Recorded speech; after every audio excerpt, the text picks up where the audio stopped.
Hello, and welcome to an edition of On Matteson, where President Sheila Chalmers-Curran is the executive producer of the show. On today's show, we have Ms. Emily Clem, CEO of the South Suburban Humane Society, located right here in the village of Matteson. The South Suburban Humane Society recently made Matteson its home this past summer. The newly developed facility could not have been done without the financial support from Cook County. Now a host of furry four-legged friends have a new home filled with amenities to make their stay comfortable until they find a family to call home. So please, without further ado, I welcome Ms. Emily Clem to On Matteson. How are you, Emily? I'm well. Thank you so much for having me here. Yes, thanks for coming on. And so you guys have been open since this past summer with a great grand opening and all the bells and whistles and elected officials. And so tell us a little bit about the location or the description of the facility that you have. We're so excited to be in Matteson, opening our 19,700 square foot building on Central Avenue. So we're just to the south of Lincoln Highway, just to the north of Sauk Trail. The location has really revolutionized our ability to serve our community. Not only do we have a modern, healthy building where we can house all of our pets and do our community programs, but on such a beautiful piece of land, we're able to really be a destination for people to come and to walk a dog, to volunteer, to really feel like they are at a place that cares deeply about the pets in our facility as well as our communities. So it's definitely been a huge game changer for us. Oh, great. And it's more than just a shelter. Yes. Because you have other amenities there as well, right? Yeah, so our whole goal with the building and the location was to be a one-stop shop for people and pets in need. So we have our adoption facility. We also have our resource center, which is a place where people can come and get support if they are having trouble keeping their pet. So everything from pet food to leashes to any other sort of pet supply that we can give a member of our community to help them keep their pet, that's what we're doing out of the resource center. Then we also have a high volume, low cost spay-neuter clinic. So we're performing over 5,000 surgeries a year. Anyone in the community can make an appointment for their pet to get spayed or neutered. And then right next door to that is our low-cost veterinary services clinic, which is a full-service vet services clinic. You do have to income qualify to attend there because we want to ensure that we're meeting the needs of the people in our community who might really be struggling. And so we're able to serve thousands of pets through that clinic annually. So truly, it's fulfilling its goal of being like the one place that people can come to if they love pets. Yes, absolutely. And we love it how you've made it affordable. For sometimes you have individuals that may have reservations because of the medical expense of owning a pet. And so having the low cost, clinic does help in that situation. Yeah, here's the truth, right? Like pet ownership should not only be reserved for people who are wealthy. Like that is something that maybe has historically been an idea that people had. Like, well, if you can't afford a pet, you shouldn't have one. We just reject that principle altogether. And we think that the joy of a pet is something that everyone should have the opportunity to have. They are our family members. They bring so much joy to our lives, so much comfort. I think the pandemic really illustrated that for people. As life was so uncertain, we had these magical, four-legged creatures who were offering, such a sense of stability to our lives. And they do that all of the time, not just during the pandemic. So having, these resources in place and the low-cost clinic really, I think, does help our communities feel like there's a safety net available to them, that they can enjoy having a pet and have that important role for their children, growing up with a pet, but then also know that we have their back, in case they need help. Yes, absolutely. And you talk about COVID-19 and pets, being that comfort, during uncertainty. Did you guys see an uptick during COVID-19 of pet adoption? We did. It was a really unprecedented time. I've been with the organization 15 years, and I mean, we couldn't keep pets in the shelter. I mean, we were adopting them out as fast as they were coming in. So it was a wonderful problem to have. That has definitely slowed down. I think what happened is kind of anyone that was interested in adopting adopted, and so now our adoptions are much slower, and it's led to overcrowding, in the shelter, and it's not just ours; it's all across Chicagoland, all across the nation, really. But definitely, if anyone is interested in adopting, it's a great time to come and adopt. Right, and Christmas is coming up, Yep. so it could make a nice Christmas gift for a family. Yeah, absolutely. I mean, a pet is obviously a lifetime commitment to the life of that pet, but we encourage people to think about it as a great thing around the holidays.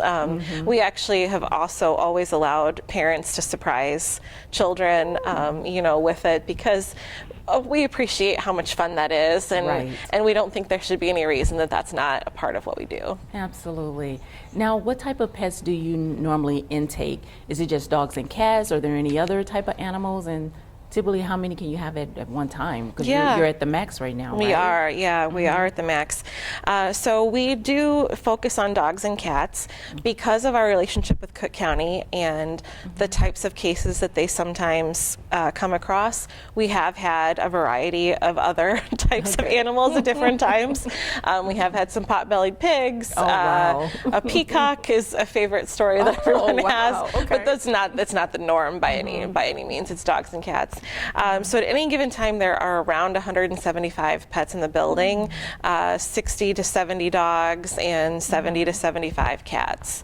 So it's not a small operation. There are a lot of mouths to feed each day. Yes, and I'm sure they range from small to large, right? You have a wide gamut of sizes. Usually that's very true. Lately, we are seeing so many more large dogs in need. So right now, the shelter is filled with medium and large size dogs, which is not always what everyone is looking for. A lot of people are looking for small dogs, but we would just encourage people to keep an open mind.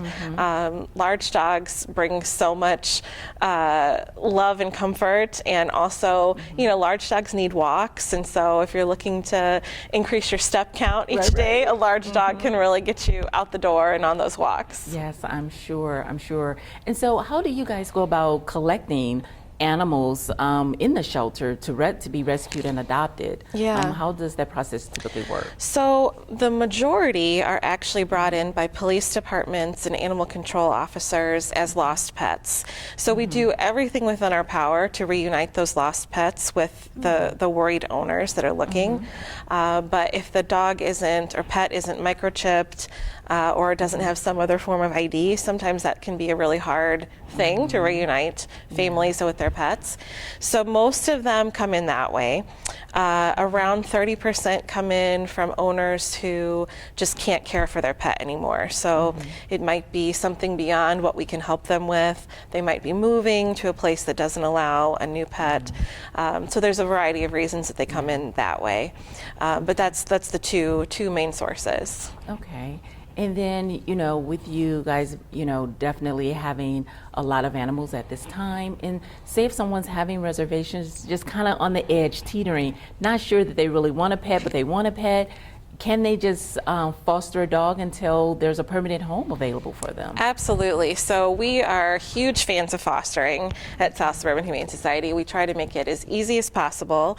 We have all different kinds of fostering available. So we have what we call sleepover fosters, if you just want to take a dog for overnight or for the weekend and see how that works out. We also have longer term fostering, so sometimes dogs and cats just need a break from the shelter.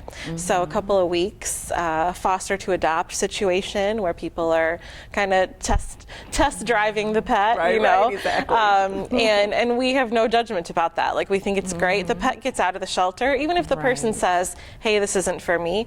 that pet's gotten an awesome break from the shelter. And there's actually a lot of research that shows that even 24 hours outside of the shelter helps their stress levels. They come back a calmer pet. So there's definitely all of those different kinds. We also, the winter's not a great time for it, but we also have the Dog's Day Out program where people can just take a dog for the day. So say you want to like go for a long walk in the forest preserve or, you know, take for a puppuccino at Starbucks. There's all kinds of different opportunities, and we definitely encourage people to talk to us about fostering. Oh, great, great. And so when you are rescuing dogs and then you're intaking them, especially maybe from the police department, you guys are giving them a full health exam and everything. And so when the pets do go, you know, to their owner or foster, then they're up to speed with all of their shots and their checkups and everything else. Yeah, absolutely. And so they get all their incoming vaccines, you know, basic tests, basic wellness, flea preventative, heartworm check, all that kind of stuff. And, you know, what we always tell people is if there is an issue that arises, you know, shortly after adoption or in the foster home, we're here to handle all of that. So, you know, call us, bring the pet in, like we'll walk you through all of those issues that might come up. And it's definitely not a situation where, oh, nope, the pet's yours. Right, no, right. No. You're working We're in a partnership with you, you know, for the yeah. care of this pet. Yes, and I'm sure individuals want to know that. Yeah. And you talk about you being a one-stop shop, but you also have training for dogs too. Yeah, so we offer adopter support. So, you know, if someone has brought a dog home and there's something kind of going on that they need help, we have a certified trainer, you know, on our staff that really is good at listening and identifying kind of what those issues are and working with people. If it's something beyond what we can do, we have a lot of partners in the area that we can refer people to. And then we also have a behavior support helpline where we're trying to help people in the community who maybe are looking to need to surrender their pet somewhere. So we want to intervene before that step to see if there's anything we can do to help them keep their pet. Okay, good, good. And so you talk about volunteers, we talked about fostering. What other volunteering things that individuals can do, say if they just want to donate their time to the shelter? What are some other things they can do? I'm so glad you asked me that question because I think people think, oh, if I don't want to walk a dog, there's nothing really for me to do. And we have volunteers across our organization. So there are people helping in cats. We actually have people helping in our clinics. We have people doing laundry. There are fundraising activities. So maybe you're really good at going out and talking to people. We also have humane education as a part of what we do. So this is a great role for maybe retired educators who still want to be involved in some way. We're going into schools and helping children understand the importance of pets in our life and how to take care of them. Basically, there's administrative functions that people can do. So there's really sort of everyone's skill set and passion. There's something that would fit that. Oh, great. Well, that's good to know. And I'm glad you explained that information. So in case someone's looking for something to do, they can definitely, you know, give their time at the shelter, which is very much needed. Yes, Especially absolutely. the more love we can give the pets, you know, the better. Right? Absolutely, yeah. Yeah, so our website has all the information for volunteering, but there's also contact information there. So even if you don't see an opportunity that maybe fits your needs, reach out anyway, because we would love to, Figure out whatever it is, right? we'll love to figure it out to get you in the door. So you can never have enough volunteers. That's right, never enough. Now, what about individuals who want to help, right, but just don't necessarily have the time to commit? Are there other ways that individuals can donate? Yeah, so donations are a huge part of our life. We don't live as a nonprofit without donations. So there's monetary donations online, as well as we have a whole in-kind donation list on our website. So things like paper towels, dog food, cat food, everything like that helps us tremendously. So if people are willing to do a donation drive at your place of work or your school, that's a huge way that people can be supportive. The other like really sort of passive way that people can be supportive is to follow us on Facebook, Instagram, sign up for our email newsletter, and then share our information. So, if we're doing an adoption event, maybe you're not in the position to adopt, but a friend of yours is. Right. So really just being an online advocate for us is a huge way that people can support us. Great, great. And so, Emily, is there anything else that you want to share with our viewers today about the Humane Society?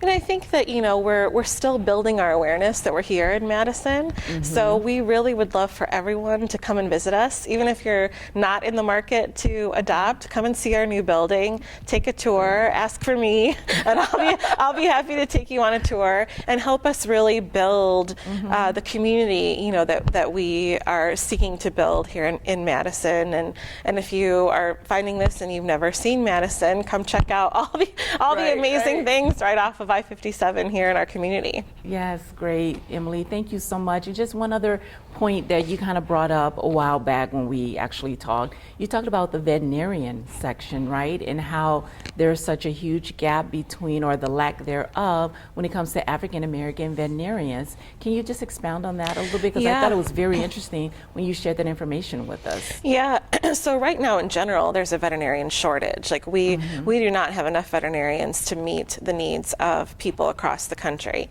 But less than 4% of veterinary professionals are people of color.